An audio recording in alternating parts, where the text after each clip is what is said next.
Charles Alexander, Professor Prince Charles Alexander. Incidentally, the names rhyme. I have always liked them, and they have always given me a delight to say them.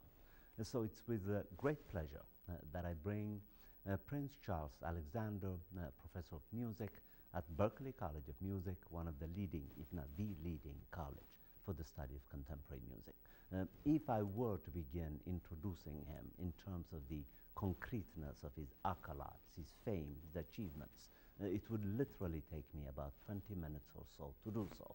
But he does not need these kinds of exaggerated introductions because his work is concrete, his presence is luminous at each and every zone in this in which this man works. And he does what he does with a great sense of purpose, extraordinary humility, patience and kindness. Welcome to AfricanAscent for the third, fourth, fifth time. I have stopped counting because AfricanAscent is an integral part of Prince Charles Alexander's musical world. So tonight we're going to continue a rather provocative and enlightening discussion that we began in an episode about 2 weeks ago, in which we took on the contributions and the problematics of two prominent African-American musicians, namely Kanye West and his ever interesting, tantalizing presence on the musical world, and Childish Gambino, remarkably intelligent, who has done a work of genius that people are still deciphering in terms of understanding the structures, the interiors, the purposes of these splendidly rich symbols that gave us in a few minutes a panorama of African-American history of music.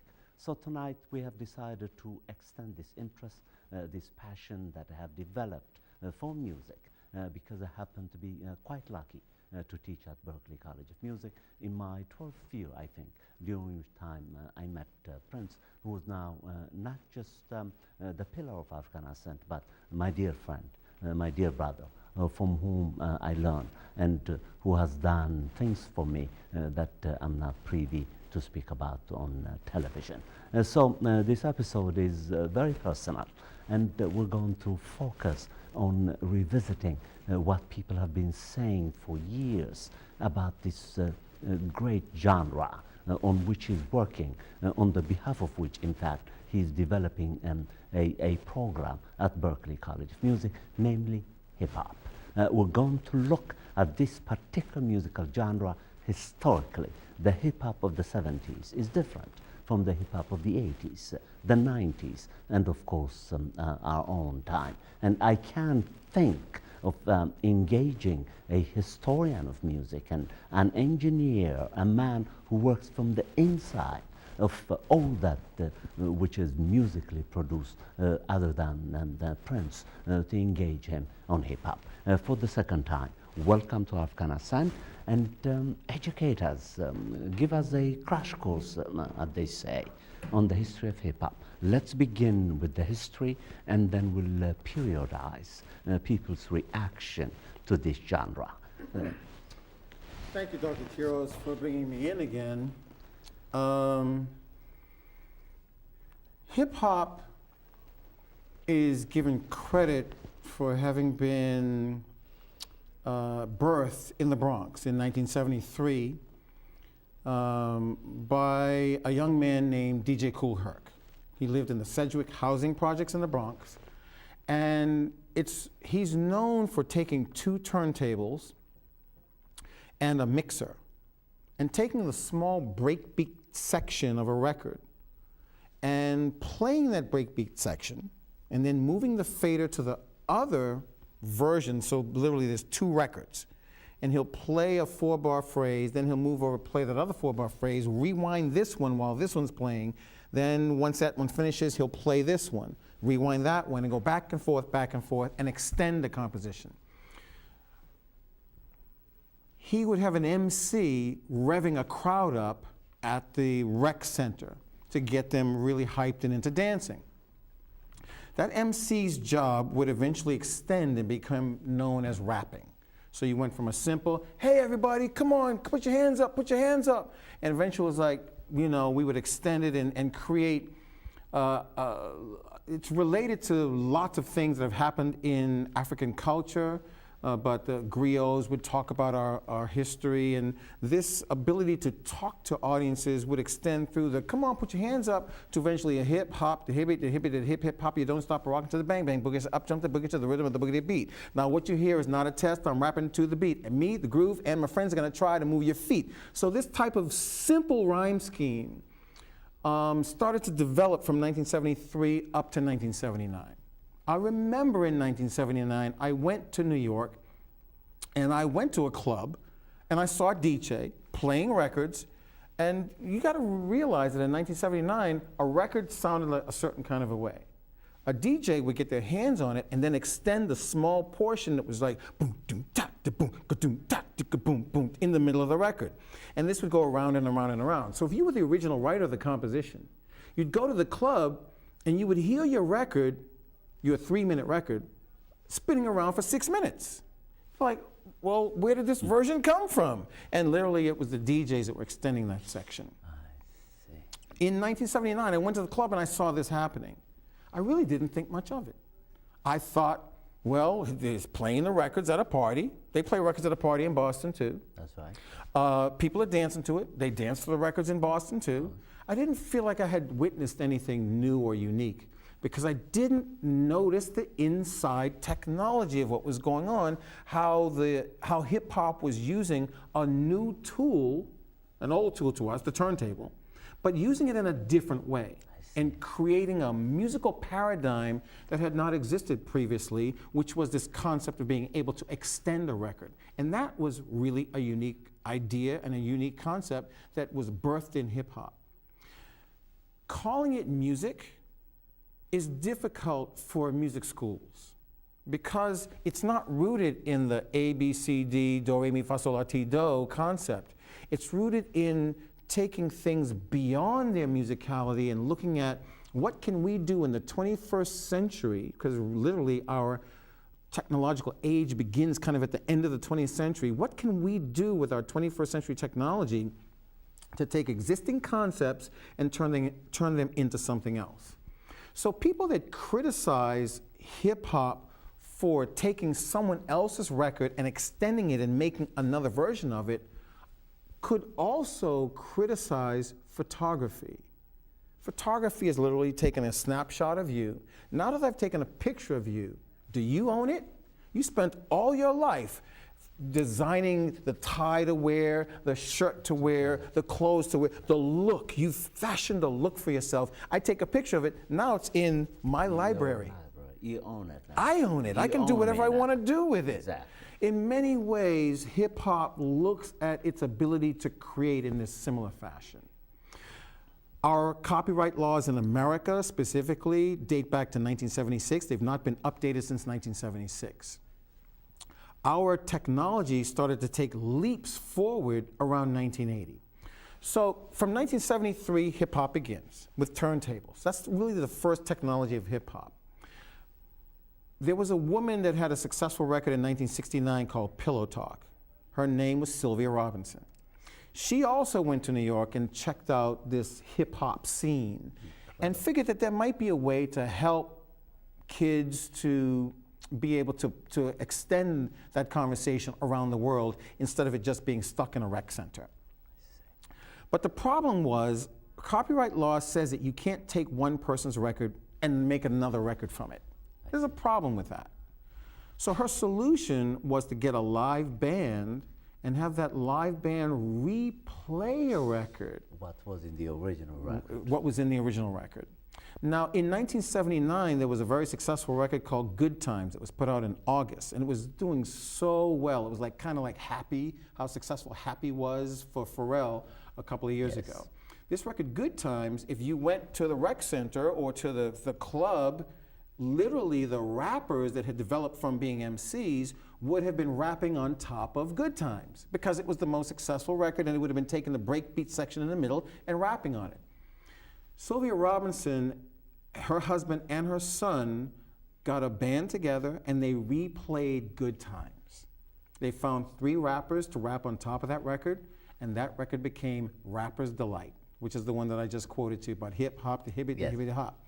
Rapper's Delight is the beginning of the commercialization and the exploitation of hip hop as a worldwide phenomenon. It begins with that record.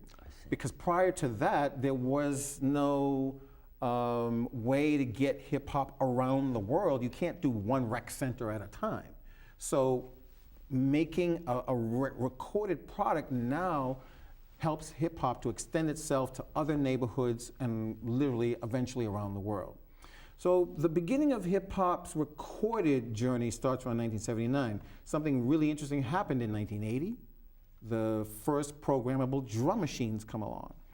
So in 79 and 80, if you wanted to make a hip hop record, you literally would go in and hire a drummer, a bass player, a guitar player, a keyboard player, and rap on top of that, and a percussionist. In 1980, drum machines came out, and the instrumentalist that gravitated toward the drum machine was the keyboard player. Because drummers were kind of insulted by the drum machine. Think about that. You're a drummer, and all of a sudden the machine is going to play the thing that you play. Yes. You don't want that. No, of course not. So the It's keyboard gonna player, displace it. yeah, it's going to Yes. replace you. Yeah. The keyboard player, however, was interested in synthesis, and the drum machine was related to the synthesizer. So literally, a keyboard player would have their keyboard, they'd have their synthesizer, they'd have their drum machine sitting there. So you hire these guys to come in, and you look at the keyboard player, and he's got this little funny thing on his keyboard. You say, what is that? He says, it's a drum machine. What do you do with a drum machine? You make beats.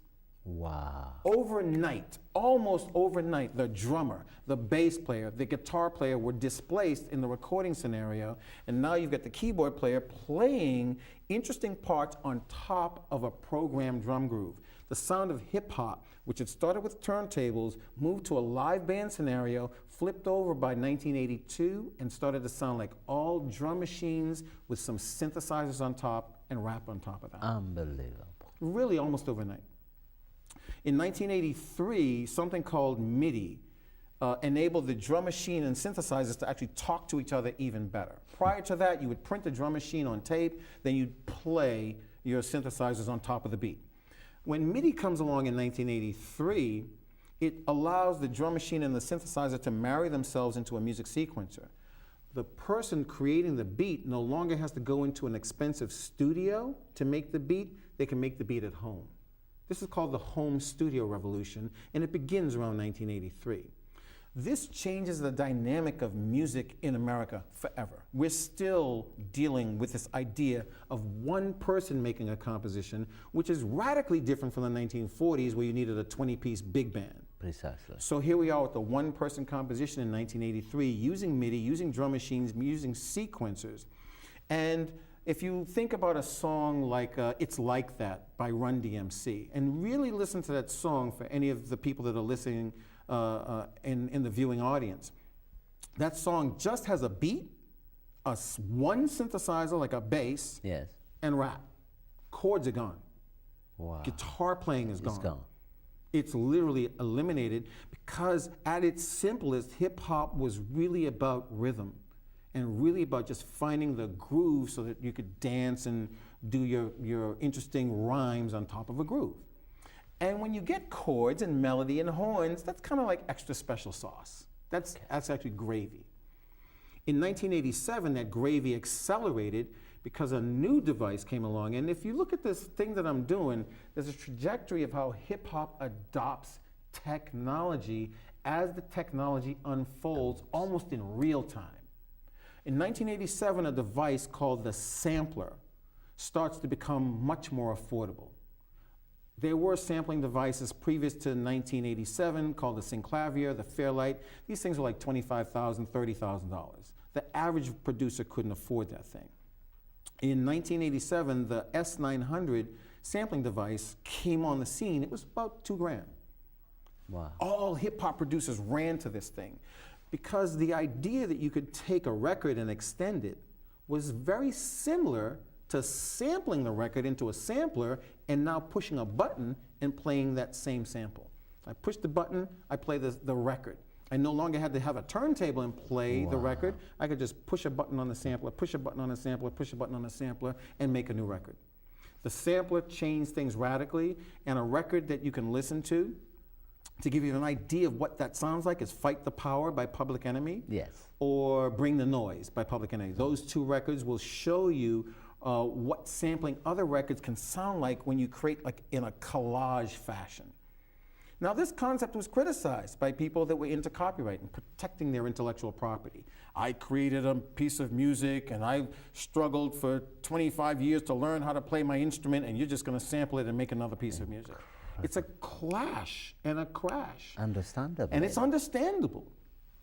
But at the same time, the ability to create using these tools is not a simple thing.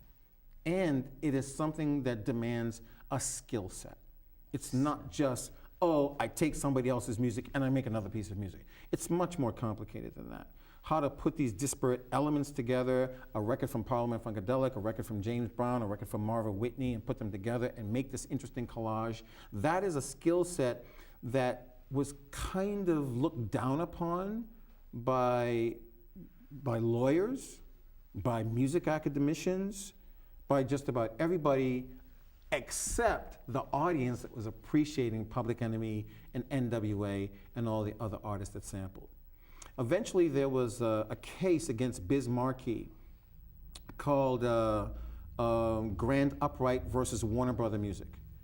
And there was a record called Alone Again by, I always forget his name, O'Shaughnessy. I think it's, Gilbert, here it is, Gilbert O'Sullivan. O'Sullivan. He wrote a record called Alone Again. Alone Again. It was sampled by Biz Markie and he made a record called Alone Again Naturally. For some reason, Gilbert Sullivan did not want his music associated with hip hop. Why? He was from Europe. Hip hop was a fad to him. He didn't think it was really important.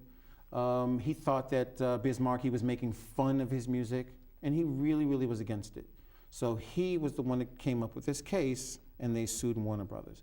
They eventually won that case, and that case was the beginning of what's called sample clearinghouses at record companies, where if you want to sample a record, you now have to clear it and pay all the fees up front before you can actually use that composition. That's kind of the world that Puffy lives in, Jay-Z lives in, Kanye lives in, all of these huge rappers because they can actually afford to pay. Now from 1987 to 1992, the sound of hip hop actually shifted and moved away from the East Coast and went to the West Coast. Yes. And that's the beginning of, around 94 is the beginning of the West Coast, East Coast War. And with the casualties of the West Coast, East Coast War were Tupac Shakur in 1996 and the Notorious B.I.G. in 1997. So this movement from the East Coast to the West Coast and came back to the East Coast, back to the West Coast, and it was going back and forth and people were taking sides, and eventually the battles, the same battles that saxophone players would have in the 40s, who's the better saxophone player, start to play out in who's the better rapper. And there are, the prison industrial complex is creating a whole undercurrent and an under society of young men who are in jail, getting out of jail, they can't get a job. You know who is hiring them? A lot of the successful producers. They'd have a cadre of people around them that were ex-convicts who were willing to do anything for them. So I was in the studio with the Notorious B.I.G. and he penned a composition called You're Nobody Till Somebody Kills You. So I'm here on the console, he's in the booth recording, and I'm recording him. He says, you're nobody till somebody kills you. And I'm like, huh? Really? That's what you want to put in the world? Especially when this East Coast, West Coast war is going on, and these guys, you know, from the hood and from jail are like, oh, that's what you want to say? Literally 2 months later, he was gone. Something is going on with the language in hip hop. Okay. And it began when hip hop moved to the West Coast. I see. In the So 90s. literally, this is 1987. Okay. The first really big record that came out of the West Coast was F.U.C.K., The Police. Yes. Right away, I mean, Tipper Gore, Al Gore's wife was like, oh, we've got to put parental advisory stickers on the music, blah, blah, blah, blah, blah. The funny thing is, in America, we have this thing called the First Amendment. Yes. The ability to say what you want to say is critical for the American democratic system. People even like Larry Flint behind Hustler magazine, who happens to live in California, have been fighting for their ability to say what they want to say for decades.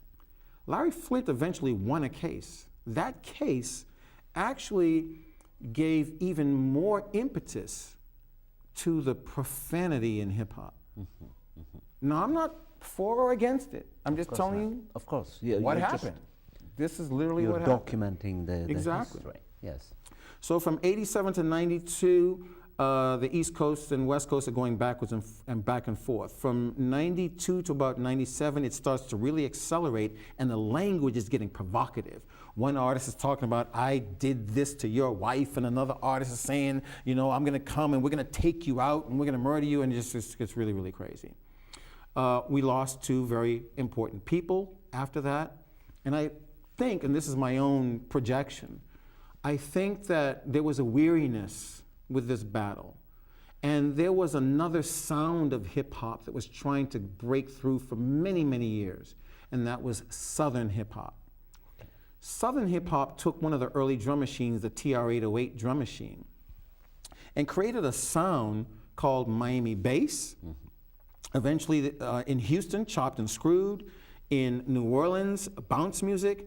And eventually in Atlanta, over time, it evolved to a sound called trap music. Trap music. So literally the 21st century starts to become dominated by Southern hip hop. And my conjecture is that it took a while, but East Coast and West Coast hip hop kind of beat themselves up so badly that Southern hip hop was able to move to the forefront. And in the 21st century, Southern hip hop has been the more dominant way to actually hear hip hop. The feature of Southern hip hop is that samples are used minimally to not at all.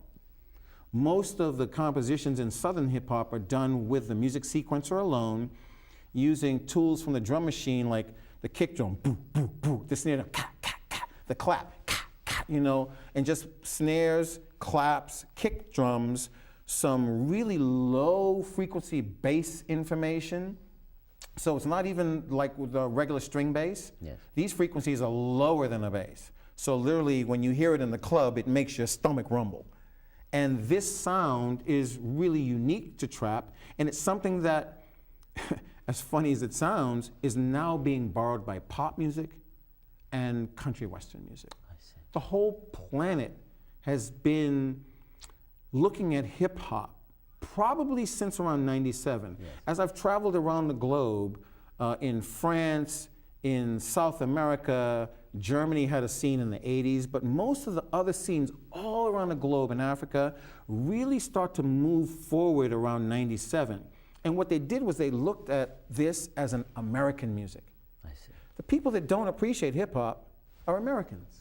Indeed. Americans look at hip hop as if it's not music, as if it's only a cultural phenomenon that has to do with rappers and DJs and graffiti artists and breakdancers. But record production has enabled hip hop to go all around the globe and to speak for young people everywhere. In America, we've evolved beyond the idea that hip hop speaks to our political consciousness. So F the Police was about a politically conscious movement. Fight the Power was about politically conscious movements. What are we doing as people in this country, and how do we fight back? As you continue to move forward, You get the bling bling era with Puffy, who's like, you know, we just want to party, we just want to dance, Yes. we just want to have fun. Matter of fact, we want to ball out. We want really expensive cars, really expensive clothes, and we just want to drink Cristal all night long. That starts to become a clarion call in hip hop around the mid-90s, that bling bling era. And that's also been moving forward and developing and creating its own wrinkles as it's come into the 21st century. So I've taken you up into the 21st century. Incredible. We do have our Elvis. You know who our Elvis is. That's Eminem. Yes. Eminem comes around 1999, 2000 with his huge sound, and he truly is a brilliant rapper. The 21st century's ability to look at technology through hip hop continue to evolve. We have the recording machines are no longer tape machines, now they're computers. And inside that computer, you have different pieces of software called digital audio workstations. Hip hop artists are the ones that use digital audio workstations probably more than any other genre. One of the tools that's used in trap music is called FL Studio, which used to be called Fruity Loops. A lot of vocal production is used with a program called Pro Tools. And I know this is a lot of esoteric information, but still, for anybody that's listening to this and is really curious about how all these things have moved forward, these are the elements that are not spoken about most of the time when you hear about hip hop. You hear about who's dating who, and who's fighting who, and what their fashion looks like, and how low they wear their pants, and what the color of their braids are, and all this kind of stuff. Okay. Yet hip hop is single-handedly the most innovative of all the musical genres and has been for the last 40 years. Incredible. And now, I want us to get into the lyrical component of hip hop, on which you commented. In fact, your analysis began with simple lyrics. Right, have fun, Have fun. hip hop, Hop, hit hop. it, yeah. Exactly. Now, Now as we're you know, Scoopity whoop, but that's all I will get. now, there are debates between two powerful African American critics, whom I know you know. One, of course, is the loud Mike Tyson, who wrote a book on hip hop and defended hip hop as the language of the streets. He dubbed their activities as poetry of the streets. Juxtaposed with that is that of John McWhorter, the conservative good friend of Glenn Lowry at Brown University. Both of whom I know you have better things to do than watching Glenn Lowry's blog, in which they are savaging black liberals, Cornel West, and a powerful thinker like you, implicitly.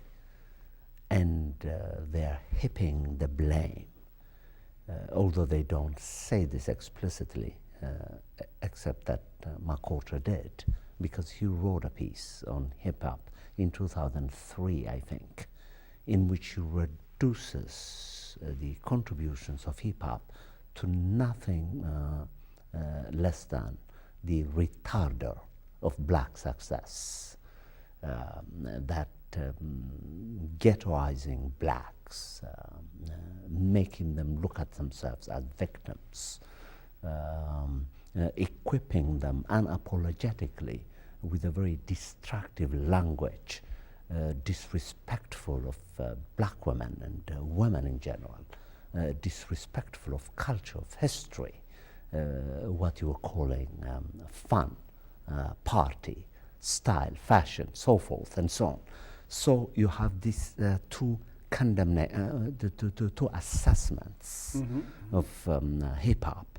Your analysis was exhaustively that of an engineer who is also conscious of the lyrics.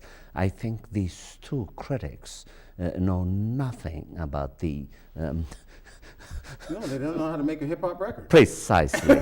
So I at least know that. Was listening to you gave me a different lens, and I'm appreciating Oh, hip hop yeah. musically also. Oh, The yeah. beginnings, and to hear this from an engineer like you, a noted one, is a gift. I don't think Mark Porter and Glenn Lowry have actually sat down to assess hip hop instrumentally, musically. They're coming at it purely through the tangible version, namely words. The words, yeah. Exactly. As if it's only words through which hip hop communicates. In fact, it is precisely the subtlety of the instrumentality, I think, that makes it possible for the words, both negatively and positively, to emerge so that we can understand them and condemn them. Exactly. Because after all, you can't help but listen to hip hop and just swing. Yeah. You're suddenly happy.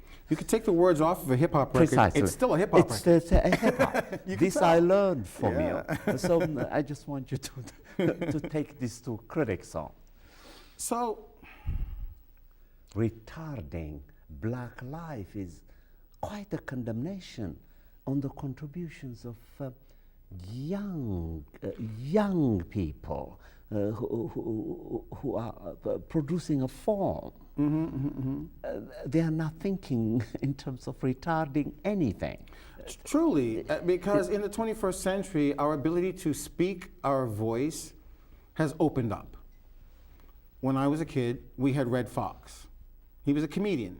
He was a red label comedian. Basically, you bought his album and you put it in a brown paper bag because you didn't want anyone to see it. We had Dolomite.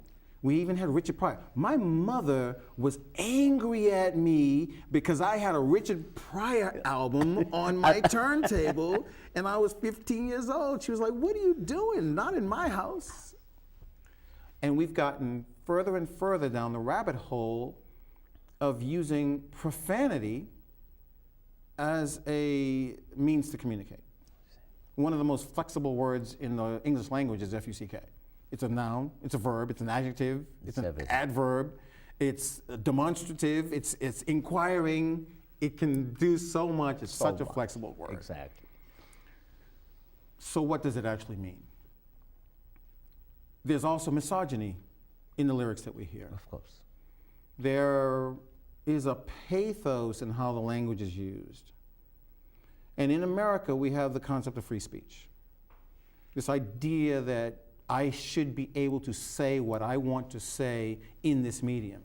Now, what we also used to have was a line drawn in the sand. Everything on this side of the line is profane, and everything on this side of the line can be accepted in mixed company. Okay, so follow me here. If we care about our culture, we will listen to the language, we will define the line. Indeed. In the 21st century, the internet age, with so much information, nobody's listening to hip hop. You have an idea of what's going on in hip hop, but you're not listening. And the less you listen is the less outraged you are. You're outraged as a concept, but you don't know specifically what to What look you're at. outraged Yeah. about. So the less specificity you have in terms of what to be outraged about means that there's more information that you could be outraged about that is actually slipping through over the line. Why? Part of it is because the people that could invest positive imagery are not listening, are not participating, are not creating, are not at the table. One of the reasons they're not at the table is because of themselves. They feel that sampling is beneath them. They feel that using a drum machine is beneath them. They feel that rapping does not have notes and the fluidity of singing, it's beneath them. So some of it is the creative energy itself pulled away from this huge ability of this simple art form, this simple American folk art form to communicate with people. So you got creatives that have a lot to say that have no idea how to communicate through that medium because they don't listen and they don't participate and they don't create in that medium. That's one part of it. The other part of it is the people who are creating in that medium have created a network over time that's related to distribution, and distribution is not in the hands of the people that create it. Absolutely. And the people that distribute that music look at that music as the commodity that it is, and they literally demand, by waving the check in front of our creative children, if you call your woman a bi, if you want to curse your fellow black creative and call him everything except a dirty dog, I will give you this $50,000 check. But if you want to call your black woman a queen, if you want to look at your fellow creative black human being and say, I love you, man, no, you're not getting no check. We're not going to pay you for that. So literally, you got mice running around in a cage following the cheese. I can't blame my 18, 19, 20-year-old brothers. If I was 20 years old, I would probably be doing the same thing. Precisely. Because I want that check too. Particularly when you want to escape the drudgery of your home life. Exactly. But Amazing. Is it irresponsible? Yes. To a degree. Have we gotten to a point where the line has slipped away from us? Yes. But can I ask Lil Wayne to stop cursing? Can I ask Puffy to stop talking about whatever it is that he's talking, Ciroc, vodka, like, okay, we need another alcohol in the hood? Can I ask anybody who's out here to stop doing what they're doing? No, I can't. I see. What I can ask is of the creatives. I see. The people who don't realize that hip hop is available to them also, that they can create through it. Imagine bebop merged with hip hop. Imagine vocalese, John Lambert Henderson Ross from the 40s, 50s, 60s. Imagine the interesting things that they did with language and the interesting things that they did with melody and rhythm. Imagine somebody who's 20 years old who does their intricate research of all the great African musics and African American musics, and also has a sensibility in hip hop, and also is concerned about the neighborhood and has something to say. Now, will that person be denied that check by the gatekeeper? Probably. But if that person really invests in hip hop Yes. and really creates a compelling product, so compelling that it's competitive, we might be onto something different and onto something new. Incredible. Now, hear me out. I have to work through this very carefully because it's not very clear in my mind. Not yet. Because both of us had promised one another that we're going to study the Black Panther as a movie. Mm-hmm. You've been quite busy. You just came back from the continent. Mm-hmm. You're home. Yeah, You I must was in be- Kenya. It was awesome. That's why you look so delighted. It was really great. I can imagine, and the Kenyans must have loved you. Yeah. Now, I'm thinking in terms of what Lamar, in particular, who's among my most favorite among the rappers, the hip hop artists. Kendrick Lamar. Mhm. Yes, I like him a lot. And others younger than him who might have gone to see the movie, knowing how creative these hip hop artists are, I'm just wondering if in the near future, I don't know how soon, the lyrics of hip hop could perhaps be informed by this new image of blackness that the Black Panther has given us. I realize that you don't like, and quite rightly, that this image of the historic presence of what it means to be black has been done in Hollywood, by Hollywood, in terms of fantasy, Mm-hmm. to which you quite rightly objected. But if we can separate the fantasticness of what Hollywood thinks of black achievements from our own interpretations of our unrecognized past, the past that gave the world its first civilization 2,500 years ago in Egypt, followed by the contributions of Ethiopia, the Sudan, Mali, that gave the world the first coins, the first alphabets, obelisks that look like skyscrapers, all of which is a rundown of African history. And in that, these creative hip-hop artists look very closely. I'm just hoping and thinking that the lyrics of the future might be informed by a different kind of language in which our women, our black women, are going to be presented as queens, because queens they were. Correct. Warriors they were. Technology builders they were. Courageous, resilient, patient.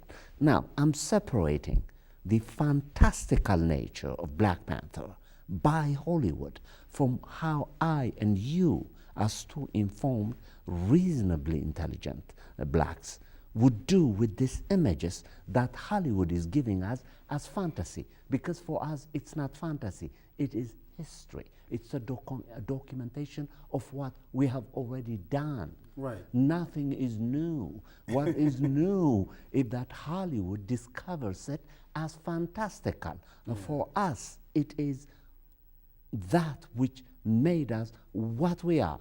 So I'm just hoping, fantasizing, that this new image of what it means to be black will affect future lyrics. What do you think? Well, see, that's it's a mouthful. That gets back to the idea that the people who are currently successful in hip hop might not have studied the African diaspora. They're black, but they might not actually know the history, the rich musical history, the rich cultural history that they represent. Exactly. So they're only speaking from an American aesthetic. Precisely. And an American aesthetic as an African American who is trying to overcome trauma that's been perpetrated for hundreds of years. I'm so glad that on this show I am able to talk to you about my recent trip to Kenya. Yes, please do. Before I went to Kenya, I'm angry at this country. I'm angry at this country for its proliferation of whiteness and its whiteness as injury to blackness and brownness and redness. I'm very angry at this country. I went to Kenya and I saw what you know. I saw blackness everywhere. I saw Wakanda, and it's not fictional. Exactly. It's real. Yes. It came into my nostrils, it came into my skin, it came into my breath. It saturates the your billboard, black couple, the television show, black people of all hues, black, black, black, black, black, like that black, my color black, your color black. It was a breath of fresh air. You see? And it gave me a perspective on America that I probably needed at this time. Incredible. And this happened after we spoke the last time. Exactly. When I was flabbergasted. Yeah. When you reduced it into a fantasy. Yeah. And then I said, I'm going to talk to my brother about this. Yeah. And look how the transcendent works. The Lord is incredible. Amazing. You went to Kenya. I saw the real, I saw that we as black people have an existence other than this American existence. And what it did for me was allowed me to understand that America is a white country. Yes. And any of our efforts to try to excel here, survive here, thrive here, will be measured against whiteness. Absolutely. Period. End of story. We can fight all we want. Ain't gonna happen any other kind of way. Gonna be measured against whiteness till the day I die. Exactly. And you know what? They can have it. Because we have Kenya and Mali and Benin and Liberia and Senegal. And I mean, Congo. Did I go on? See? Blackness is not some in the jungle, barefoot, running around in the dirt. Blackness is urban, it's suburban, it's rural, and it's all over the world, and it's more than just this little lily pad that we call America. Incredible. And it's, I know that's an intellectual statement, a theoretical statement, but all I can say is Kendrick Lamar and J. Cole and everybody else that wants to talk about and speak about blackness, they need to get out of this country And to see realize what the beauty of blackness really is. And you can imagine what the lyrics is going to look like. Yeah. This But is if they stay here and they don't get out, then they're trapping themselves, they're trapping their lyrics, and they're trapping their audiences to be bound by this white perception of blackness. Which has nothing to do Has nothing to with your history. Exactly. You see? Exactly. That's what I was trying to say to you at that episode. But it came right at the end. I get it now. But you were sufficiently kind to take it. But I remember you took it with a grain of salt. Yeah. And now look at what Kenya has done for you. That's exactly what Nelson Mandela said when he went to Ethiopia. Interesting. He said, it's only in Ethiopia that I felt proud to be black. Interesting. Can you believe this? Interesting. As primitive, as miserable as the Ethiopian condition was at the time, which is not the case anymore, because it's one of the fastest growing African economies now. Nelson Mandela was so bright that even in the middle of that misery, he sensed historical greatness. And I'll bring an even more topical part of entertainment culture to the table today. Beyonce and Jay-Z just released an album called The Carters. And I've listened to the first few compositions. It's very dark sounding. It's not really up and spiritually uplifting. Beyonce, an artist that I love, when she goes into her dark phase, her Sasha Fierce phase, she's not afraid to curse.